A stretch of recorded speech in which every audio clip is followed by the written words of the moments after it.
The thoughts, views, and opinions expressed on the Canna Connect show belong solely to the individuals and do not reflect those of Canna Connect and its affiliates, sponsors, or partners. Canna Connect does not promote or facilitate any activity that violates state or federal regulations. Everything you hear here is strictly for educational and entertainment purposes.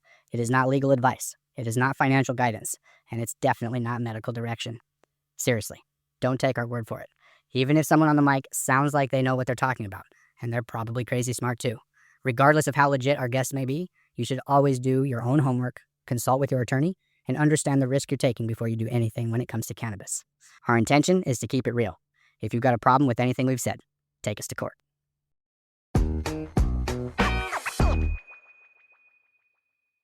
Grasslands, Island Pagey, Tokahe Distribution, vertically integrated, joint venture. A lot of good things coming out of Prairie Island. and the tribal nation down there. Yes, just south of Hastings, Red Wing area. 45 minutes southeast of the Twin Cities. Yeah, it's one of the closest tribal-owned dispensaries in the market here from the Twin Cities, like you said. Huge supporter of the Lucky Leaf After Party, 2 years in a row. Yes. First beverage free coming out of Grasslands. Yeah, the Earl Giles After Party night. First beverage is free. Everybody that comes is going to get a little free ticket. Yeah, so I'm gonna give you those before you leave, so Great. we can hand them out at the show. Oh, perfect. Or at the after party. Yeah. Hey Ben, what do you know about these guys? Yeah. Big supporters of Canna Connect. We appreciate Grasslands and Island Pagey. Come out to the after party. If you did go to the after party, leave a comment how the after party was. Let us know what you think of the new Grasslands beverage. It's a great drink. We're going to be drinking it tonight. Yeah. Produced by Earl Giles, nonetheless. Produced by our friends at Earl Giles. CEO, what's your background prior to cannabis with the tribe? Yeah, so the background before this was I had a company for almost 20 years in facility services. So completely unrelated to cannabis. Completely unrelated to cannabis. You don't always need, you don't, at the CEO level, right? You think about CEO, but like you're there to operate the company. Yeah. Not to smoke the weed. Yeah. Not even to grow the weed necessarily. It's a larger operation. Yeah. You guys have one of the largest operations in the state. Like, Yeah. there's a certain amount of responsibility that comes with that. How have you learned to take on that responsibility, like day by day, week by week, quarter by quarter? Because you're scaling right now. Yeah, for sure. I mean, I think we recognized early on that we had this, this founders group, that was, that we quickly needed to change to a leadership organization, right? And so that's kind of what we've been working on basically over the last year and a half, is going from a group of, investors and founders that had a great idea to that got it to fruition, right? Yeah. But then now we've got this behemoth of an organization that has to be run professionally. Okay. Right? And so that's really been the focus of all of our changes over the last year and a half. Yeah, absolutely. I have my own personal questions, like full disclosure. I was working for another manufacturer at the end of 2024 when I first found out about North Star Canna. Yeah. It was under wraps. Yeah. It was, I had to sign a non-disclosure, and Brock and I, we sat at a restaurant for a bit and we talked, and I was leaving this organization that I was with at the time, and actually have had been under the hood for a short amount of time, understood what it looked like in the beginning of 2025, not at the beginning of 2026. So how much did you picture versus how much is actually happening? Like, because it's a joint venture, right? There's three sides to the stool, and each group does something unique within the process. With Tokahe, you're starting to kind of come together, right? Because the product needs to move. Nobody makes money if it just sits inside the warehouse. So I guess I don't have a strong question, but like, how is the joint venture going? I guess how you guys are uniquely set up. Chad, you seem like you got your head on straight. Like, Brock, I know you have your head on straight. Like, Some days, yeah. you guys are driving the cannabis industry. You're a large supplier for the overall market. Like, how's it going? I mean, I think in the beginning when we first started, right, you don't really have anything if you don't have plants. So obviously you guys started growing right away. Yeah. It was an outdoor grow as we were building everything, right? Kind of building the plane as you fly situation, but because we knew time was of the essence. So getting the plants in the ground, getting the building up so then we could dry, cure, start extraction. Yeah. And then kind of, a couple months after that, then piecing together the manufacturing piece of it, getting a few machines in, just getting some tables in, right? Getting stuff inspected and passed our inspections, right? We still have to go through that as well. Yeah. And then kind of getting these two, right? Getting the growing side up and running, getting the manufacturing up and running. Well, now we got the third leg of the stool, right? Tokahe Distribution to get the distribution out. So kind of seeing like one piece get built at a time, Sure. but now kind of really blending together. So I guess like, because initially you're selling through the retail dispensary on reservation, and you're selling tribal to tribal market.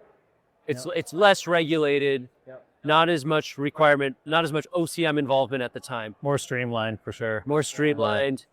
You guys know each other. It's tribe to tribe. Yeah. Makes sense. As you guys refer to it, going to the state market. Tell me, what's it been like? it's been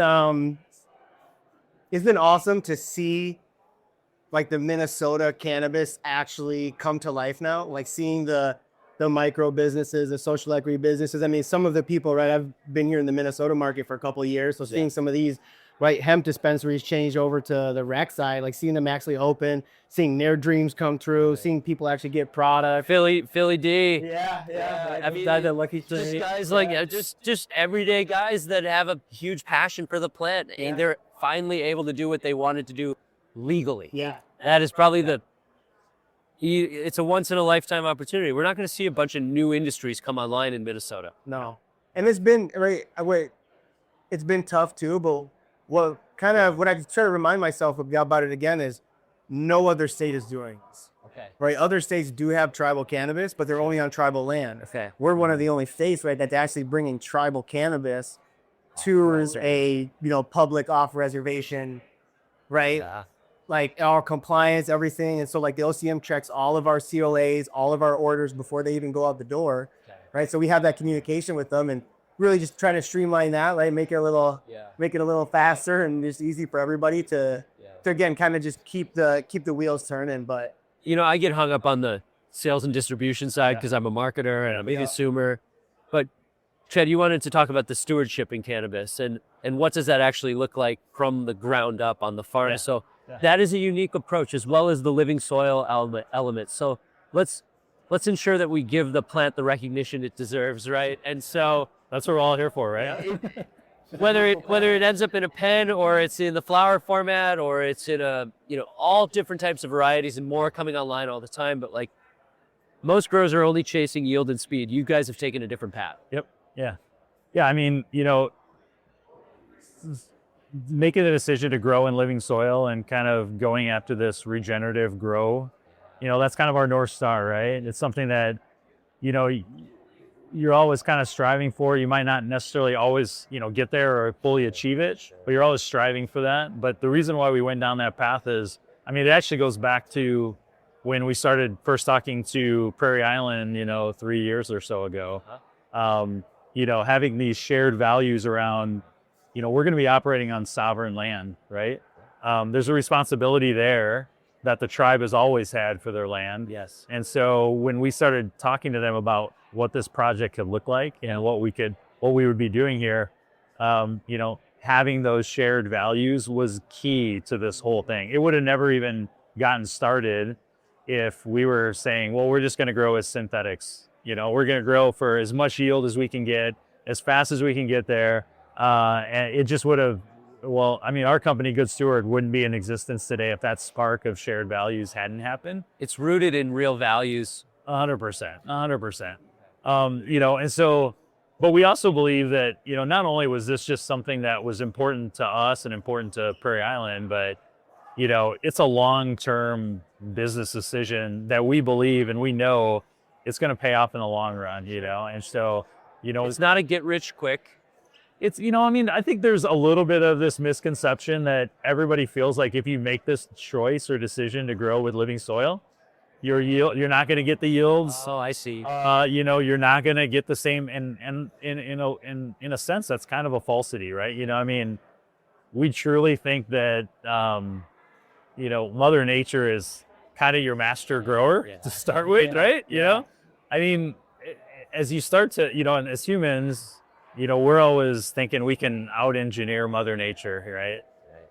And I kind of think the second we try to out-engineer Mother Nature, we kind of get backslapped, right? And she reminds us that we don't really know what we're doing. So if you're really like understanding what's happening in the soil and that complexity and that biodiversity that's happening in there, you quickly realize that there's already a very complex system in place, right?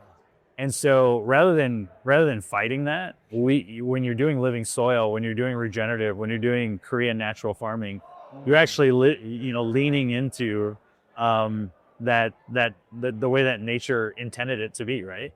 Yep. And so at the end of the day, you actually get a product that expresses itself totally different than if you're growing with synthetics, right? Okay. You get a product that expresses its terpenes better. The flavors are clearer, right? The natural benefits of cannabis are much stronger when you grow this way.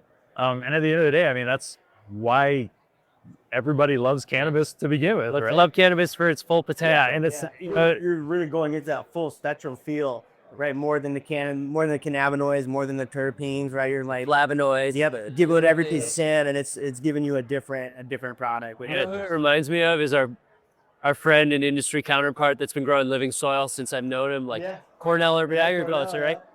Everybody knew for a long time Cornell Urban Agriculture had the best products, tincture-wise, salve-wise, and nothing against the brands you rep, but he was growing them and putting so much care and literally creating the worms himself. You can't get closer to the plant than he was. He was out in Northeast Minneapolis, one of the few guys who was growing hemp strong enough that he could sell it and command a price point nationwide that it kept him in business. right.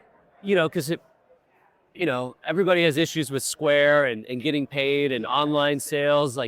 Those are headaches that growers don't want to deal with. Yeah. Are there certain headaches that you're happy that you don't have to deal with because you've got a team like North Star Cano to help with some of the manufacturing? 100%. The manufacturing. Yeah, absolutely. Right. I mean, I think that was a big part of this whole, partnership, is that everybody recognized that we all can't be experts at all things.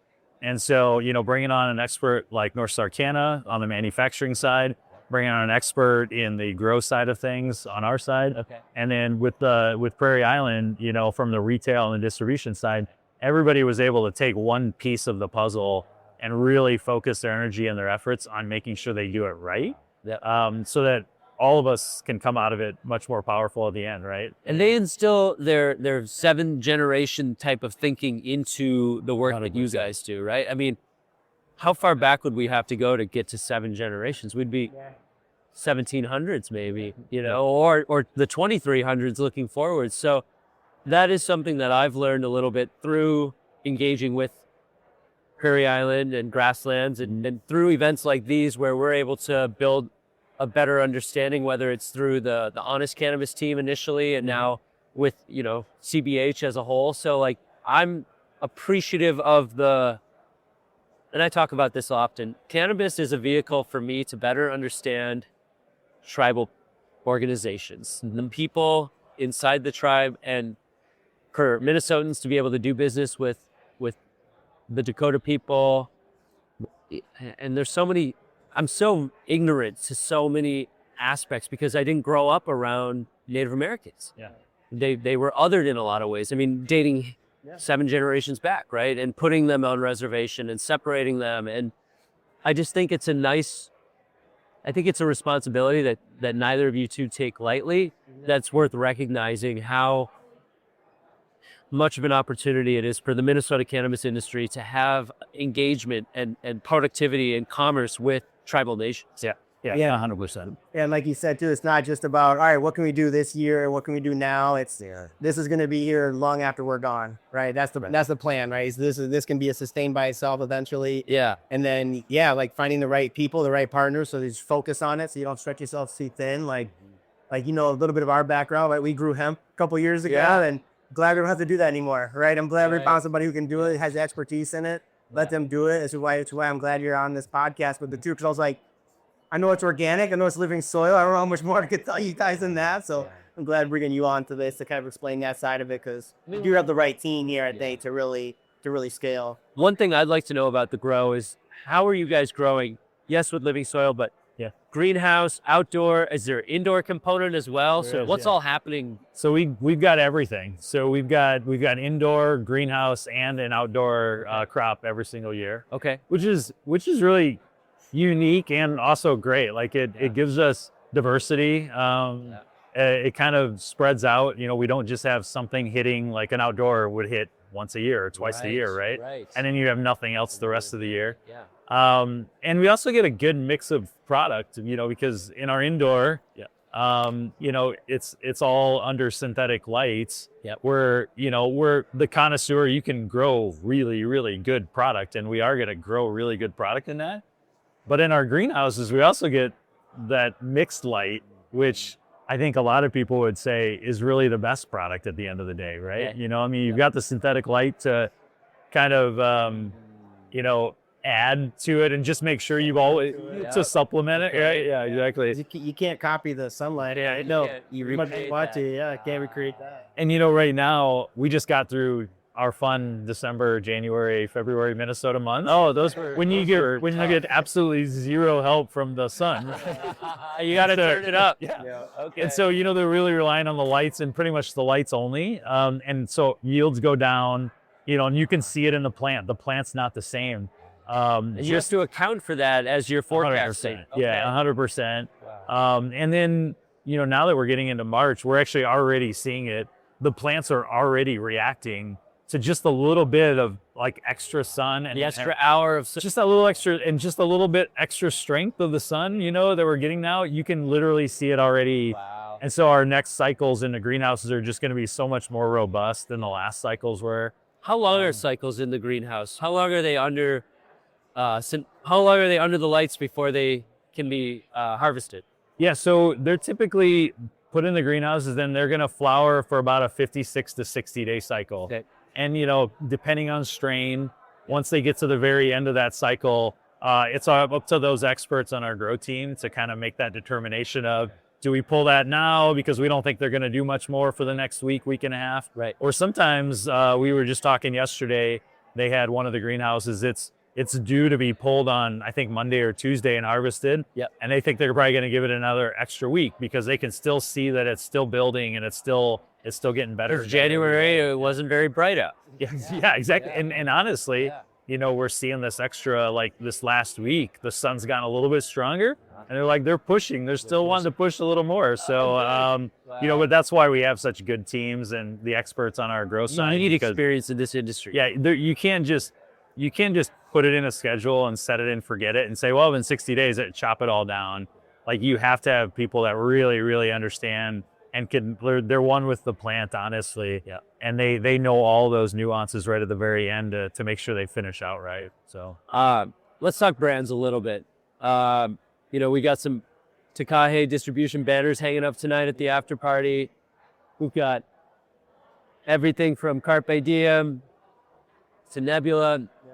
Tell me how the product goes where and how differentiated are these brands? Like, they are what most consumers are seeing on the shelves now. So, like, how do you sell these brands on the THC? Let's start with the THC side.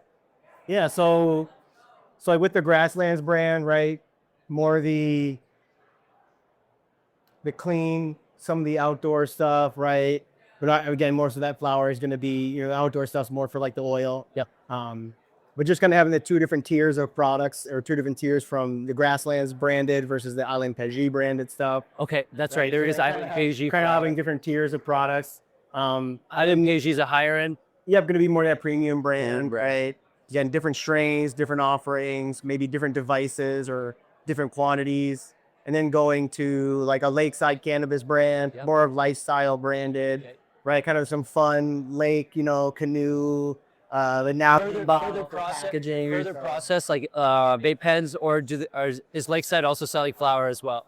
Yeah, so eventually Lakeside will do some flower. Yeah. We'll do some like dog walker 5-packs, but we're gonna have some good different products in all the different brands. Okay. To give people a different offering. Not everybody wants a 1 gram joint, right? Not everybody wants a 1 gram vape pen. Yeah, everybody wants a disposable. So trying to give people different offerings. Yeah.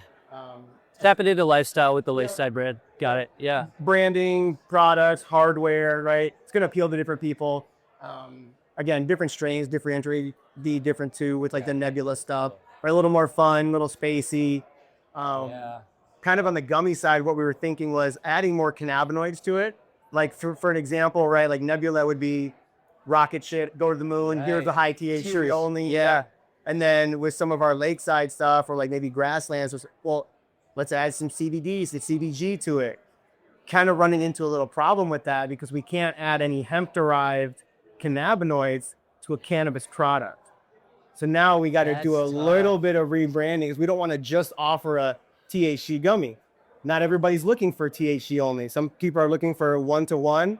Some people are looking for a CBD dominant or a CBG dominant product, but we'd have to grow all. Well, now you'd have to do like a soul. You take out 2 of those greenhouses. Now you don't have that anymore. Now you have CBD in one and CBG in another, but that takes away from your crop. It takes away from the projections the shit. I hear you. I see it. And especially if you're a micro license. That's tough. Like if you're a micro license or a meso license, right?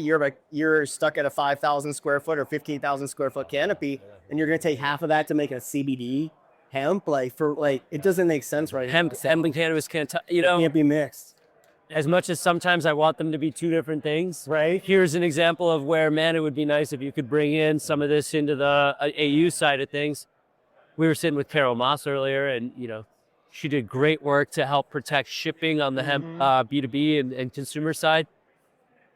But here we have an issue. The PG-13 market can't sneak into the R-rated market when it comes to the back-end oils, the inputs. Yep. I hadn't thought about that. Yeah, and like the OCM comes and tours our facility all the time. I know they tour the grow, they tour the manufacturing, they kind of see what we're up to, what's new, right? Just kind of bringing them up to speed of kind of what we're doing and always asking like, are we doing this right? Like, is this compliant? Right. And we're showing them different products and brands and they go, well, hey, what about this one? I'm like, glad you brought that up. Love to talk to you about it because here's my issue. Yeah. And they're like, oh, well, you can grow hemp plants. I go, yeah, but that takes away from the rest of my crop. So now I don't have as much to feed the market. So again, now there's going to be more of a supply issue. So, but if you grew hemp and it was grown on reservation, then it's okay. Is it the sourcing aspect that makes it challenging? No, I think it's just one metric. It's the metric trap. It's all plants that have all those hemp plants that have the metric track. It's a regulation thing. It's an operational thing. It's a land thing. It's all kinds, And it's tough because Brock and I have bonded over the hemp industry. I've known you since the pandemic. Yeah. And the hemp industry has a place, but it's clearer and clearer that it's getting usurped by adult use cannabis and then you got medical over here. That's kind of like the Pluto of the Minnesota cannabis solar system. And like, it's complicated. Even when they were making the rules in the law and the bill, like the way they referred to cannabis, then they referred to marijuana, then they referred to hemp. And ultimately, not everyone can go to the party.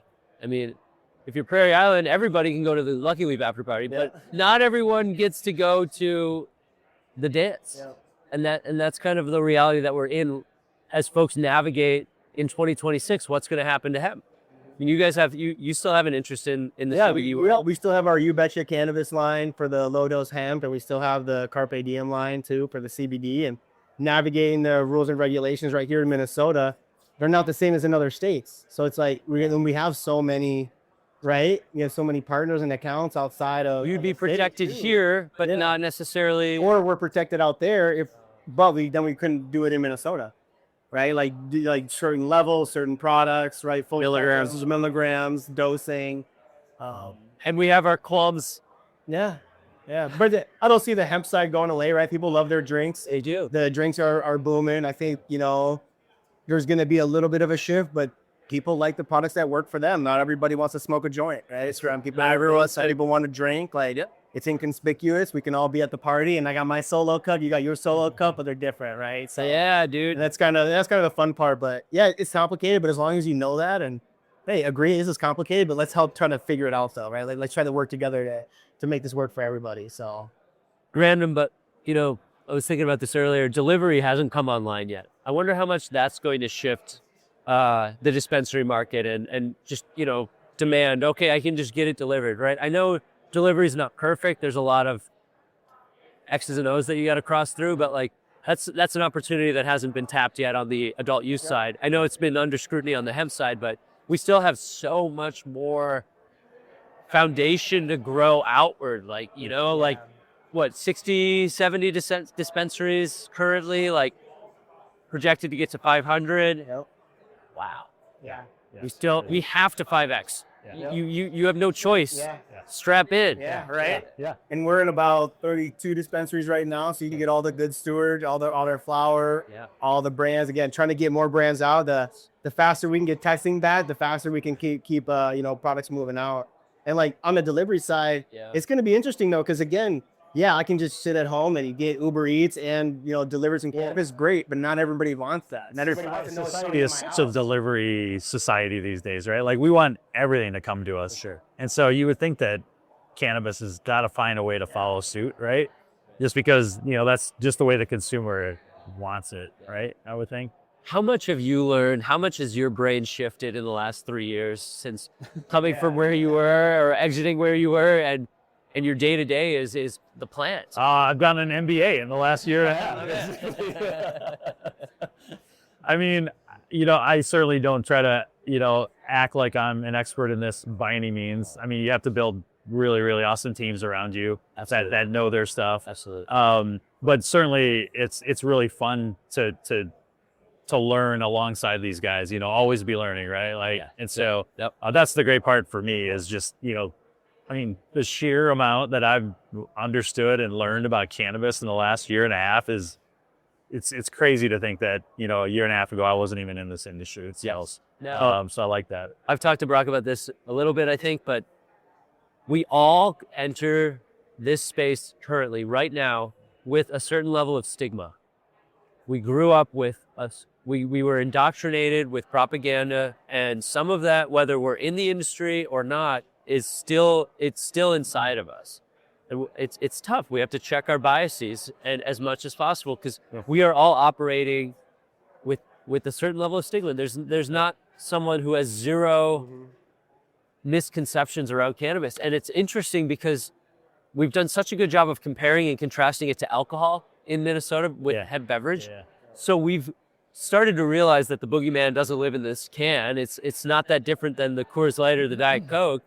But I just want to recognize that as someone who's coming into cannabis, relatively middle-aged and, new. Yeah. But it's okay. I think we just have to recognize we're all a little bit stigmatized. You should try to make phone calls to friends and family to talk about investment opportunities and completely forget about the fact that this could be taboo to some people. How did you damn Even just telling people like, what are you doing now? And then, I don't even think twice about it. Yep. But the second I say what I'm doing, and see the blank stare on their face, then I'm like, oh yeah. And it's on tribal land, which people have misconceptions There are misconceptions about that as well. And so, there's a lot of that. I think, for me personally, I can't speak for a lot of people. For me personally, you don't even really think about that. And people have their misconceptions or they have their own biases, and you just kind of let it go at that. What was the Squid roster slang? What's that? How did you get pounds? It was just through connecting networks, basically. Good. Yeah. Yeah, absolutely. Wow. What's it like working with Chad? It's been awesome. It's been sweet having these guys, and because like we get to know their team quite a bit, and like learning like Yachty and all those guys from outside. With Anthony, you know him pretty well. Like getting to know all those guys has been great, and you don't have anything if you don't have a good team, right? You can have a good idea, you can have the best machine in the world, but you don't have the people around it that you can trust and that you can rely on. Because right, we're three legs of a stool, but we all rely on each other. Like we solely rely on each other. So it's been awesome. You were hitting on that earlier, like, how is it working with the three of you? And, one of the things we quickly realized was that as we're all running so fast to get this thing built, right? Yeah. We kind of forgot to communicate with each other at times. Yeah. And we realized, like, we all got our blinders out, right? We're like, we got to do this. And then all of a sudden, like, wait a second, they need to know that we're doing this. And so, we're starting to do a lot more of this a lot more better communication these days. Yeah. I mean, I get it. My company is not nearly as large as the group that you're working with, but you start running around without communicating and things break. Oh yeah. Yeah. I gave Ben and Neil some flowers on my last episode with Corey Lake. Yeah. I just want to recognize the how many stairs are you in here? Yeah. CBD, THC, adult use distribution. Yeah. I mean, you're five levels in, right? I mean, if you're rolling on the mat, it's at least a purple belt. Yeah, right. Yeah. No, it's been awesome, man.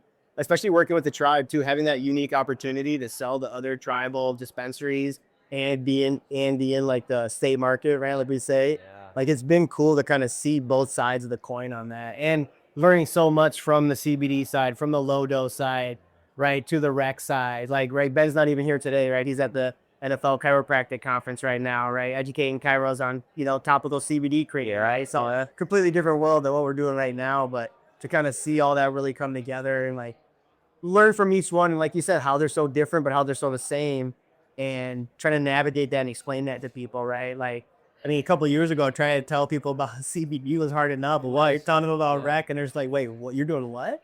I'm like, no, it's a drink. It's in a can. Like, you can, like, what? Like, what are you talking about? Like I said, like, you get any liquor store. They're like, what are you talking about? Remember when it wasn't in liquor stores? Yeah. But then all of a sudden it was everywhere? Yeah, right? And it's funny, though, because, like, it's not always great to, like, compare it to alcohol. No. But it's a great analogy that people understand, right? So I think that's, like, the important part. It's like, we're not comparing it to alcohol. I'm just using it as an example so you can follow along, right? And that's kind of how I try to explain it to people, because it's like, again, like cannabinoids and then vitamins and fruit. I try to explain it that way, right? Like hemp, CBD, THC, vitamin C, right? Like apples and oranges have both vitamins, but one has more than the other. So like just trying to educate people, find little ways to kind of, unclick something like, oh yeah, that makes sense to you. I get that. Right? You don't have to believe in it, but. And for you guys to be rooted in growing with North Star Hemp, as how North Star Hemp started in the field, it just made so much sense when I found out about the opportunity to join within a joint venture, because they came to you because you have authentic, from the ground up experience. Yep. Now you're not growing for best in show CBD flower, but the grow allowed you to harness the oils, which allowed you to create the gummies and the tinctures and the top. It wasn't living soil, but it was organic growing though, right? Yeah. So like we wasn't quite the top tier you guys are doing, but. What impresses you about what Good Steward is doing? Oh, the whole process, to know how hard it is to grow. Yeah. Right. And then it's funny because, again, people have a misconception because on the tribal land, we don't have a canopy restriction, right? But we're not growing 1 million acres. Okay. I mean, it's hard enough to keep 3 plants alive in my house, right? So in trying to keep that's why we're not the growers. Yeah, right. Yeah, that's why we're not the growers, right? So that's why we have a team that does it. But again, keeping track of, a couple thousand plants, like maintaining them and making sure they're, good. They're not withering. They're not, oh, this one needs more sunlight. Oh, that's it. Like, don't harvest this one yet. Let it go a little bit longer. Like little things like that. Sure. Really impressive because you really dial in to the plant, right? You're listening to the plant. You're not just like, this is the schedule. We got to go. Yeah. It's when are you ready? Like, what are you doing, right? And I think that's really what brought us together. Like you said, like talking to the tribe, like organic growing, giving back to Mother Earth, and then knowing our story, right? Like talking to the tribe about how we did organic growing. We want healthy products with a purpose, not just about getting high, but like, what are you actually using this product for? Use it for some healing. And it was just like that. Everybody's vision was kind of the same. And this is like, that's just kind of, I think, how it really kind of got connected. Going, oh, this is going to be a good partnership. We're all kind of on the same page. We want the same things. Let's make it happen. Well, and we're still early, so I'm excited to see the products that come out in 2027 and 2028, and you're going to continue to serve this market. You're going to continue to innovate, and you guys have a great start. You know, it's clear that it's working. So I appreciate you guys sitting down with us today. For sure. If folks want to come see the product, probably best place is Island Peji, as well as the accounts that you service. I mean, how far around the state of Minnesota is Grasslands and the Tokahe brand? I mean, all the way down from Winona to Laverne, all the way up to Duluth and in between. Cool. So pretty far spread. If you go to the North Star Canna website, and we're going to add it to yours as well. We got a store finder on there. Great. So you can go see what dispensaries we're in. Cool. And yeah, we got some pretty fun stuff. I think you guys got some pretty fun strains in your back pocket you're ready to pull out. And Dad, I got one more question for you. we have some fun, innovative products to come out too. So excited for that. Craziest strain name that's come across your desk. Oh man, dude. I mean, they're funny. They're all funny. Like I think some things are funny that people just have known. That's all that matters. So like, you know, when I hear things like Gorilla Glue, or when I'm like walking in the fields, or I'm even helping them with plant work someday, and I'm looking at like all these different banana something or other, right? And then we got Freak Show. I don't know if I should release that yet, but I saw that thing, and it's Freak Show, but it's really, really funny, some of the names that they come up with. This industry is so creative. Yeah. Well, and then you see when you're like unicorn poop, you're like, is that right? Dude, that's 100%. That's the one that literally I grabbed one of our totes one day and I was like, that does say unicorn poop, right? You didn't misspell this, right? That you can't read it. Like, and then you gotta say Super Boof. We just had Super Boof come off the line the other day, and you know what I loved about it is, one, I mean, it's super funny when I'm like, here's our Super Boof, but like, again, this is me learning, getting my MBA in it. Is, you know, we take this harvest down, you know, and it smells like weed. It's in our dry room. Sure. It gets bucked, it gets trimmed, and then it goes into the curing process. And about 3 to 4 days in that curing process, I can open up one of those totes and I have this most lovely like fruit smell that comes out of there, right? It's amazing. And then like, to me, for a guy that doesn't come from this industry, that kind of transformation that happens, and our people know how to make that transformation happen so perfectly, that I'm just like, this is amazing. Like, that something can go from that to that in like a couple days. Napa Valley. Right? I mean, there's this appreciation. It's like a wine enthusiast drinking their fine wine. It's cool. Absolutely. Sommelier, Gangier. That's right. Yeah. Guys, let's do this again. I'd love to sit down with you guys again in a couple months, see where things are at, and appreciate you on short notice coming on the show. Yeah, absolutely. Appreciate it. Awesome. Cool. All right, that's Tokahe Distribution, Grasslands, Island Peji, North Star Canna, all under 3 roofs on the Canna Connect show.